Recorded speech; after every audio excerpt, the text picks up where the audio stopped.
here's another folklore. This is actually from Japan, and I'll put the description the book title and the author. So this book is called Under the Cherry Blossom Tree, and I actually really enjoyed reading it. So it's about this old man that I'm currently outlining, and he was very greedy and stingy and grumpy. So he owned a lot of houses, and he made all the tenants pay a lot of money. And if he was in a bad mood, he'd make them pay even more. And a lot of the tenants did not have money, so this man was just very, very greedy and mean, very heartless. So one day he sprouts a little leaf on his head, and everyone's staring. And instead of going to the doctor, he's so stubborn and greedy, he doesn't go. And the tree, the little leaf turns into a tree. It starts sprouting and turns into this big cherry blossom tree. And he gets grumpier and grumpier, angrier that everyone's staring at his tree growing on his head. He's getting angry that people are happy and enjoying their time in the park and just being humans. So he charges them more money for being happy because he's miserable. And at one point he gets so sick of it, he yanks the tree out of his head. One day while he was sleeping, I think it was that there was a leak in his house, and it started dripping into the hole in his head because the tree just left a giant hole. So the man has now a water-filled head and is walking around, and everyone's staring at him. At some point, there are trout that are swimming around like a little pond, and he doesn't want anyone to touch it. It's his, even though he's angry and doesn't want anything to do with it. One day while he was sleeping, 3 little boys decided to sneak into his garden where he was sleeping, and they put fishing lines into his head to catch the fish.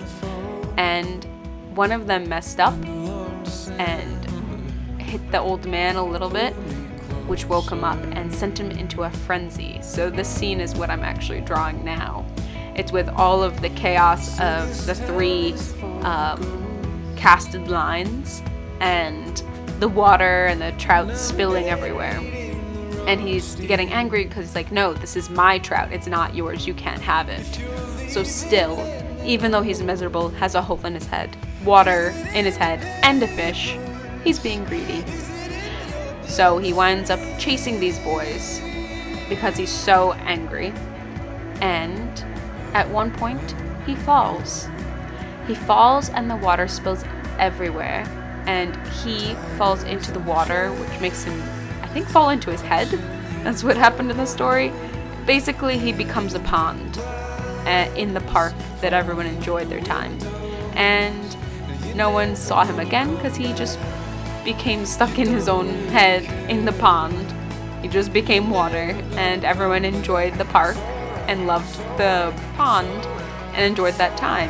So even though he was a terrible person, it turned into this beautiful thing in the park, and probably would piss him off in the afterlife, but that's what happened.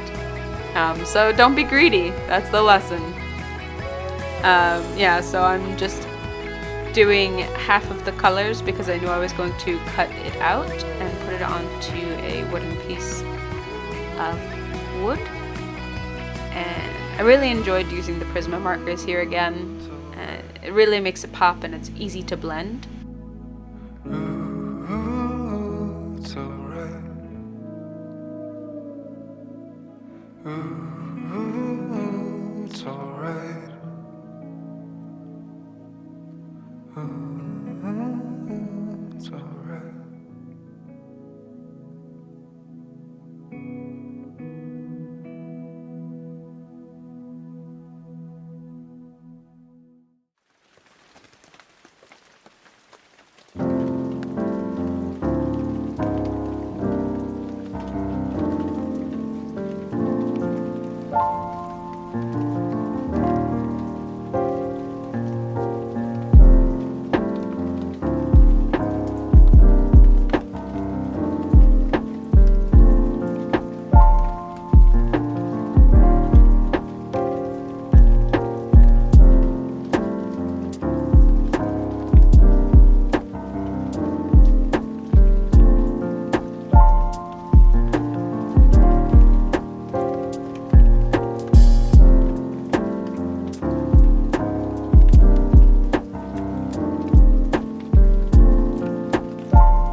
cutting the art to the piece of wood, I decided to make the wood background cherry blossom colors, a lot of pinks and whites.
If you're heading for the coast, hearing voices up ahead you. Once it was all dried, I put some sealant of Mod Podge, and then I also put the drawing on top. And as you can see, I did a little bit too much Mod Podge, but I put the drawing on top, and it actually turned out a really cool piece. And I enjoy seeing these little fairy tale wooden plaques.